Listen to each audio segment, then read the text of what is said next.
Donald Trump is panicking as the international investigations into his dark past are gaining momentum. Sure, Donald Trump may have his corrupt criminal racketeering enterprise, now known as the Department of Justice, working with him to cover up the child sex trafficking ring in the Epstein files that we know they're covering up here in the United States.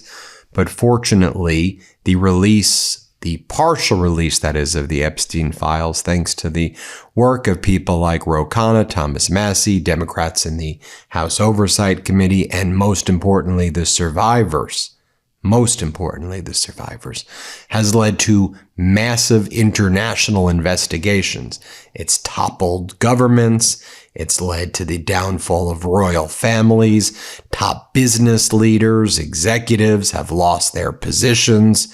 And governments internationally are now looking into the international child sex trafficking, the international scope of what Epstein and Jean-Luc Brunel and others in that orbit were involved in. Now, Katie Phang from the MeidasTouch network has been on the front lines battling the Trump regime in court to release the Epstein files here, and she's been winning. Major court order she won Saturday night, where a federal judge ordered that the Trump regime produce in camera, meaning to the judge directly, the Epstein, certain categories of the Epstein files. And Katie Phang's been kicking Todd Blanche's ass in court. Most importantly, though, setting aside these DOJ individuals who aid and abet Trump in covering up the sex trafficking ring. She's been fighting for the survivors, and it's such an honor to have Katie Phang part of this team, bringing transparency. But here she is talking about and she's been speaking with all of the leaders of the international movement for transparency. Let's bring in Katie Phang right here. Katie, oh, by the way, subscribe to Katie Phang's YouTube channel. Most importantly, make sure you all subscribe to Katie Phang's YouTube channel. Let's bring in Katie Phang. With the news of the death of Daniel Syed, the longtime modeling scout and recruiter, as I say, for people like Jeffrey Epstein, Jean-Luc Brunel, and Gerald Marie, and possibly others, with this news, it just underscores the importance of how investigating the international component of these sex trafficking rings is the key to being able to find more perpetrators, find more enablers, find more groomers and recruiters and others that should be prosecuted. It's part of the pathway to be able to achieve justice and accountability. And we know that the Trump DOJ is not doing anything to advance that accountability and justice for the survivors and victims of Epstein, Ghislaine Maxwell, and others. So now we turn our sights to other countries like France and England. England sitting there and saying, hey, extraditing the Tate brothers to come and face the 59 charges of rape and trafficking and assault and child pornography, or technically child sexual abuse material that they're facing. You know what? It looks good and it sounds good to see that type of investigations being done. But the problem is Daniel Syed has now died, and the French authorities never spoke to him before he died. And he was a scout for Epstein, Brunel, and Marie. And so we can't afford to wait. We can't afford not to continue to talk about the Epstein files and talk about the horrific crimes that were perpetrated by him and others. And there are people that are fighting across the ocean, people like Homera Cellier, the founder of Innocence in Danger in France. She was the reason why authorities and investigators in France back in 2019 started looking into Jeffrey Epstein, Ghislaine Maxwell, and others. And so I wanted to make sure that people understood what Innocence in Danger is doing and why it is so important that somebody like Todd Blanche not become the permanent attorney general, and why we need the Epstein files to be released in their entirety and unredacted. Take a listen. Joining me now, I do have the privilege of being able to speak with MeidasTouch, the founder of Innocence in Danger. Omera, I am still here in France, and I am thrilled to be able to get into the details of some of the work that I am doing here, but it is so small compared to the amazing, amazing campaign of advocacy that you launched with Innocence in Danger and that you continue to try to strive for. I actually wanted to start our conversation today with the title of your latest Substack post. And the title of it is The Enablers of Glamour, Dismantling the Myth of Modern Human Trafficking. What do you mean by that? Well, I mean that, human trafficking is one of the missions of Innocence in Danger. It is one of the things we have been fighting against, rescuing victims, taking the bad guys to court, and so on and so forth. But with what has been revealed lately through, when I say lately, I mean since the Epstein case, what we know about it, what is totally startling to me, and I think it should open other people's eyes, is that modeling is now, to me, a market where there are modeling agencies who bring in models from all over the world, some minors, mostly minors, and they are promised a dream. As I say in the second paragraph of my article, it is what happens is a handshake, is a dream that these girls have, and they are promised that they will get there. And then finally, what we find out is that there is a massive disillusion, abuse going on under the glamour of modeling and fashion shows and so on. And what I have to say, I'm very happy that we start with this topic, Katie, because what I am very surprised about is that Innocence in Danger has been very lonely in this case from day one. I don't understand not only where are the other NGOs who fight trafficking, who fight sexual abuse in the US, in France, and elsewhere. Where are they? What's going on? Were they all receiving money from these people so they can't do anything? This is a question mark. Do they not care? Then they have to close. They have to shut down their NGOs. And another very, very questionable point to me is that women like Oprah Winfrey, like Michelle Obama, like all these women who have been so loud about, protecting women, I haven't heard any voices on this case. I don't know why. It's not in the US, not in the rest of the world. This case has been left so alone. And I don't have the answer.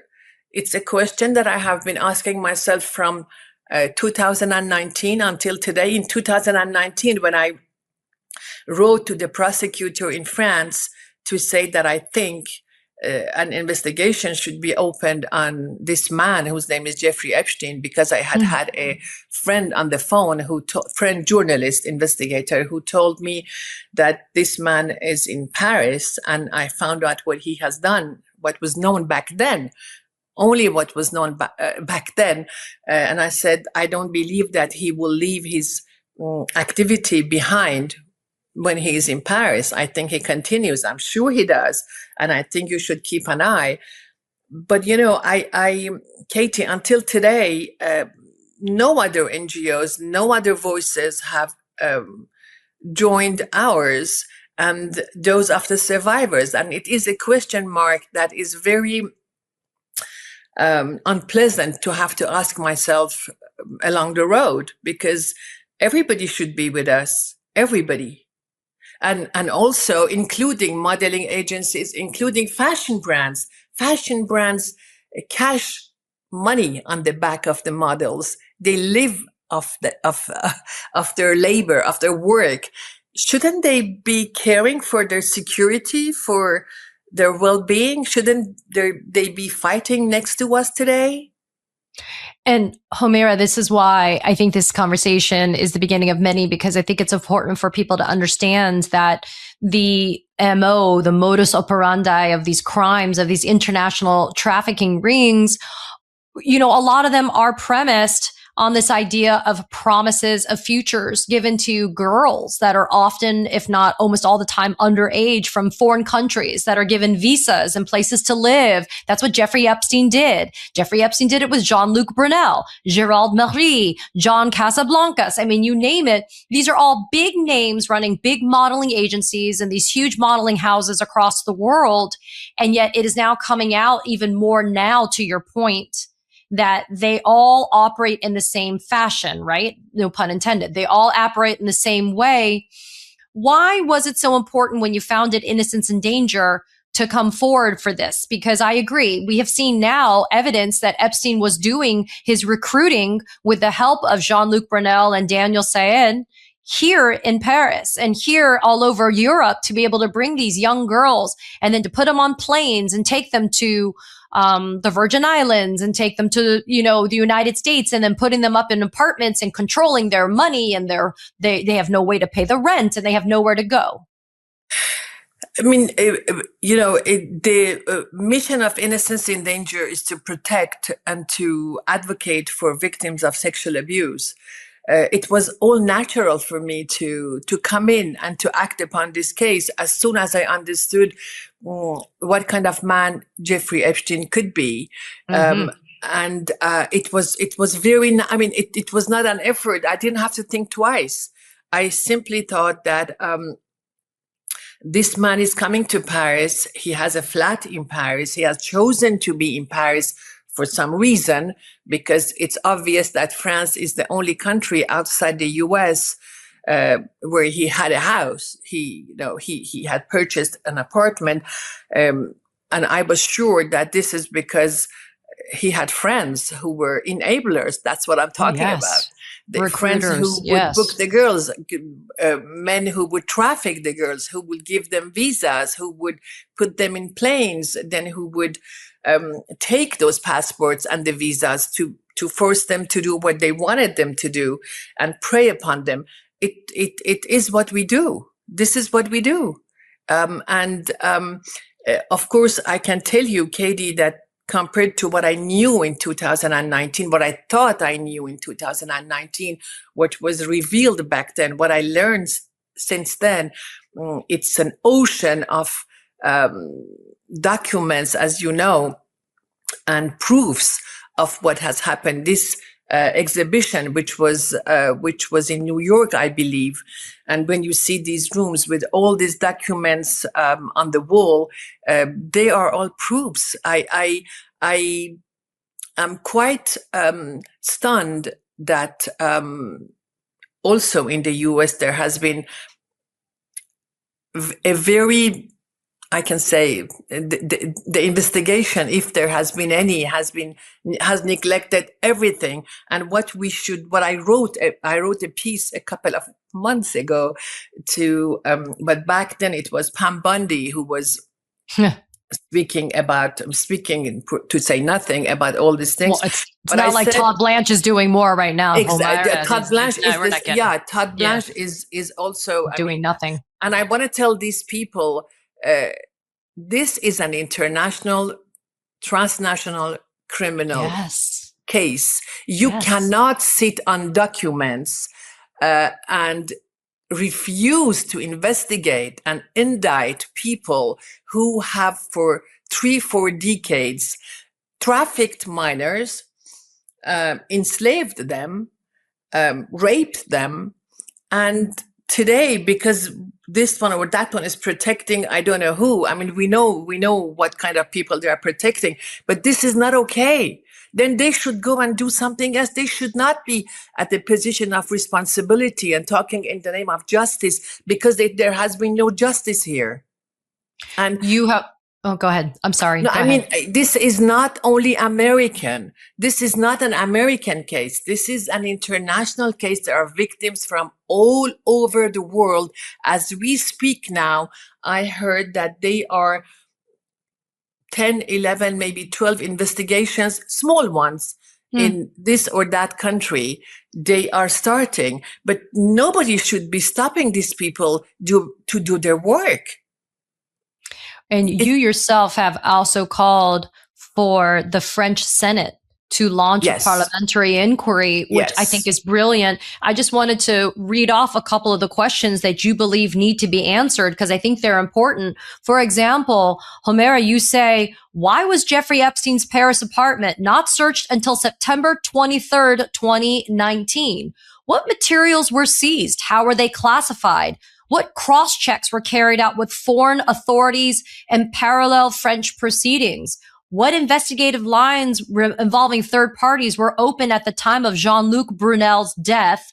And it goes on and on. Why has not one single client named and made public after more than 1,500 days of detention in the sex trafficking case of Ghislaine Maxwell, who is a French citizen? And you know, because we've spoken, how much my focus is on having Ghislaine Maxwell extradited to France to face justice here. Yes. But your questions, I don't mean to use this adjective in a derogatory way. Your questions are so fundamentally basic. They are so decently clear. Why are there no answers even from French authorities about what happened? I know. The senator I met couple of months ago, who accepted to carry this plea of mine into the Senate, he didn't have any answer to all these questions because before I go, I sent to his office a number of, what I think. And my questions are very legitimate. How can somebody die and the apartment be searched, raided only 5 weeks later? Why? Yeah. What happened during those 5 weeks? And where is the material which was seized? Why is nobody indicted? Why there were some names here and there, but those people are as free as you and I, and it's not okay. They should at least be heard. And when I say be heard, I mean they should be asked questions in a very direct way, not like even I saw a few of the interrogations in the US. I mean, my God, they were so weak. America can do better. Every country can do better. What's wrong? What's wrong with these people? Why are they doing what they are doing? They are put in these positions because the American citizens entrusted them, just like those in France. And they have to serve the people. Todd Blanche thinks he has to serve Donald Trump. He has to serve American people. Yes. And I don't even understand that he's kept in this position because he's not doing the job. Well, I share your frustration about that. And unfortunately, I'm not, I'm fighting against him getting confirmed as the attorney general. But I will say this, I think what people need to understand is that, that this is not just a Jeffrey Epstein, Jean-Luc Brunel, Ghislaine Maxwell, Daniel Sayed problem. This is also a Gerald Marie, John Casablancas problem, that these worlds of these predators collided and were linked and connected in many ways. And part of it is establishing those connections because, again, they all had the same way that they preyed on these young children, the way that they brought them in to this industry. And that's why I was really pleased to go to court last week with Matthias, the young lawyer who is working so hard to represent some new victims that have come forward to be able to get justice for their abuse and the crimes that they suffered from because of Gerald Marie as well. Yes. I mean, these people, these men were all together. We have the name of Gerald Marie here for the case, the specific case, which was filed a couple of days ago, thanks to Matthias. But let me be clear. I think we agree on that. Gérald Marie and Jean-Luc Brunel and Daniel C. and Jeffrey Epstein and John Casablancas, they were all part of the same group. They were all together. One was doing this, one was doing that. They were passing the girls from here. They were traffickers. They were sex traffickers. And they acted in plain sight for 3 decades. And I find it very unfair that the models who spoke as early as 1988, and then again in 1996, then again in 2000, then again in 2001, they said everything. They explained everything. There was no investigation whatsoever about all the facts that they spoke about. And today they want to tell them that there is statute of limitation. Yeah. It's ridiculous. Actually, the statute of limitation, I hope we will have a good judge who will understand that not all of them, not all of the survivors are time barred, first of all.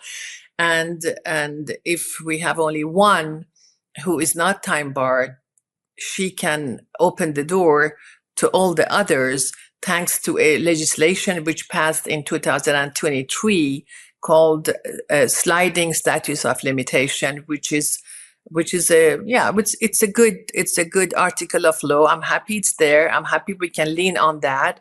I'm just praying to the universe or whatever, so we have a judge who really wants to dig the truth and do the work. I really hope so. He will be remembered for the legacy he will leave on this case, because I think, as I told you, I started Innocence in Danger in 1999. So Yes. I have been working on many criminal cases before. This is what we do. But this one is very important because of the impunity and because the impunity of institutions, impunity of those men, and because sadly, I see how far up it goes in every country. Yes. And this is it's very troubling, because those people who are kind of covering up or having other people cover up for them, they are those who are telling people, citizens, what is good, what is not good, what to do, what not to do, and they are covering crimes. How can they feel comfortable with it? I wanted to just briefly interrupt because I tried to explain here on an episode that I did on the channel last week about the juge d'instruction, like this role that is so unique to French judicial system, because we do not have that in the United States. Humaira, maybe you can just give a little bit more detail, because when you speak of a judge, you are speaking of this juge d'instruction, the investigating judge, the instruction judge, which I think is so important. I call him in English the investigating judge. But this role is so unique because the investigating judge is given powers to be able to subpoena and interview and question and to explore how far out the tentacles and the web of the trafficking and the people that are involved go, versus just staying in the narrow lane of only looking at Gérald Marie only. I mean, this investigating judge can look all the way to people like Ghislaine Maxwell, right? Exactly. In France, when you file as a civil party in a criminal case, the hope is to have a investigating judge, as you call it, who is nominated. He has the power. First of all, he's independent. He's normally independent, which is a lot, which is, very important. And he has the authority to do everything you can imagine, to search warrants, indictments, digging informations, and going after those who need to be indicted. So if we have the nomination investigating judge soon, which I hope we do. Remember, August is closed. Justice system doesn't work here. Yeah. But I'm hoping maybe in September. In the fall. Mm-hmm. In the fall, exactly. I would be very happy to know his name and to make it obvious for him to know that not only innocence in danger, but I mean, although, as I said earlier, we are the only voices now speaking about this case for the time being, I am hoping with what is coming that we will be totally at his disposal, his or her disposal, to help with survivors with what we think is interesting to be digged in, and in my opinion, Ghislaine Maxwell should be indicted in France because she's so protected in the US. I mean, she will never do anything in the US. She has trafficked. She's in prison for trafficking, but to whom? To people in another planet? To other entities, to ovnis? That's the absurdity that it's only been at least in the Epstein case, it's only been Epstein and Maxwell. It's been nobody else. And yet we have 3 million plus documents only that have been released that show other perpetrators, which gets me to my last question, Omera, which is this: how important, in your opinion, having found an innocence in danger, having been in this French system and understanding it, how important is it for authorities in France to have access to the unredacted Epstein files to be able to help them in their investigation of how it hurt people in France as well? Well, it is absolutely capital because this is what an investigation looks like.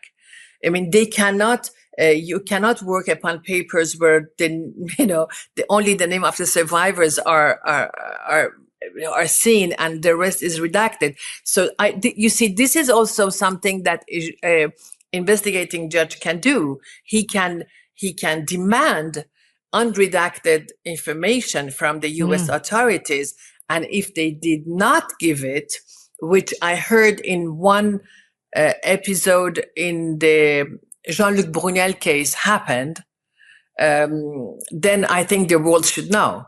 I heard the problem is, I'm happy to speak about it, Katie, because it's important, but I have not been able to double check anything. But it was said that when Jean-Luc Brunel was being investigated, because don't forget, Jean-Luc Brunel came to the US and stayed in Florida for 6-7 months.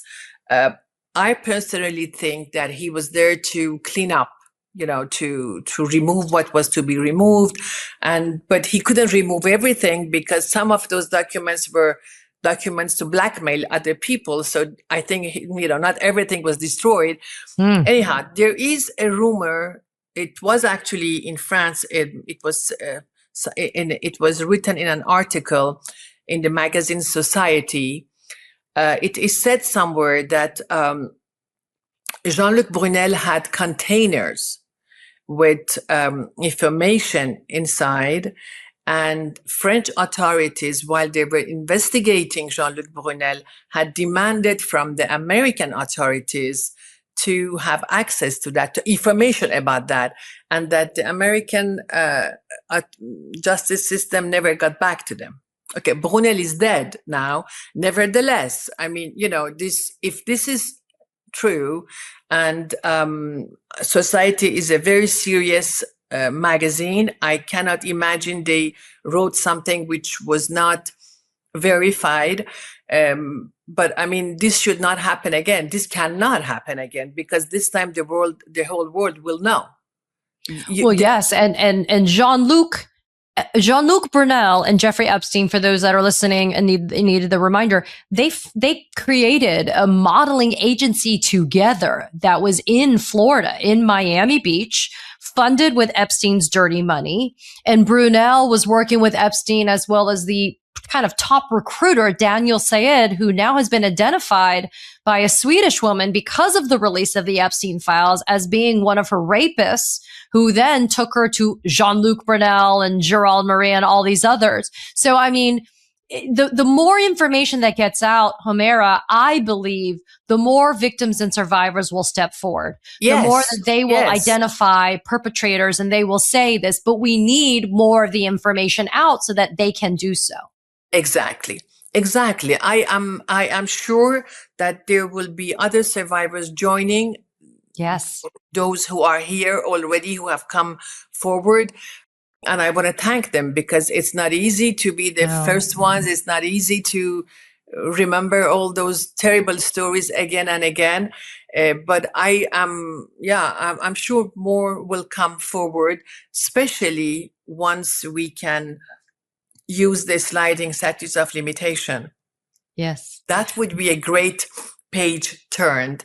Amazing. Not only It in would France, be. everywhere. Yeah. Yes. Yes. D'accord. Homera Sellier, thank you so much. This is the first of many conversations for us to have as my investigative work continues and your amazing advocacy and work continues. I am grateful for you taking the time to be with me today, to be able to have this conversation, because I think it's important to expose it all so that people understand how it worked, how the machine worked, how it was able to do what it did. Because if we do that, as you advocate for it, innocence and danger, when we expose it, we can also protect what happens today and in the future, not just what happened to people in the past. Exactly. But Katie, thank you for giving me the opportunity to explain a little bit what we're doing. And I hope we will have other conversations anytime. Thank you. Merci beaucoup for your time. Merci à toi. Merci. Breaking news right now. My brothers and I wrote a book. It's called WTF America. And well, doesn't that just say it all? It comes out officially this October, but you can pre-order your copy today. Just scan the QR code or click the link in the description below.